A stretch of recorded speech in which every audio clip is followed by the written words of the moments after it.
bu sənət məni demək olar ki, dünyaya gözümü açdı. Heç peşmançılıq çəkmədim. Yenə də doğulsaydım, dünyaya gəlsəydim, yenə də mən dənizi sevərdim. Mənim atam da dənizçi olub, balıqçı gəmisində çalışıb. Yay tətillərimdə atam gündən dənizə çıxırdım deyə.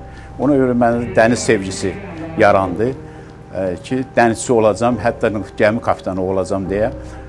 O yolla gəlib çıxmışam Bakı Dəniz Yolları Məktəbinə 1981-ci ildə daxil oldum. 1984-cü ildə bitirdim. Və 1985-ci ildə Azərbaycan Xəzər Dəniz Gəmiçiliyində işə qəbul oldum matros vəzifəsindən. 2008-ci ildən gəmi kapitanı vəzifəsində çalışıram. Nəinki Xəzər dənizi, Baltik dənizi, Şimal dənizi, Atlantik okean, hətta Karib dənizinə kimi gedib çıxdım. Mənim gənclik, demək, dənizçiliyim, matrosluğum, kapitan köməkçiliyim o yollardan başlayıb. 40 ildir işləyirəm, 40 ildə nə öyrənmişəmsə, bundan sonra yenə də öyrənə-öyrənə gedirəm.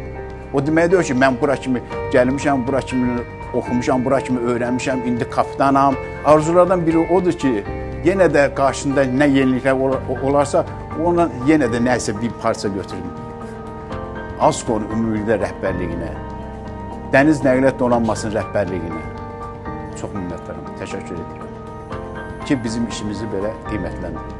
İstərdim hər ilin ən yaxşı kapitanı mən olum. Amma hər zaman rəhbərlik, onların ki, dilindən ki, çıxan ki, bir söz olub ki, çox sağ ol kapitan, bu işi yerinə yetirdin. O mənim üçün böyük bir tərifnamədir.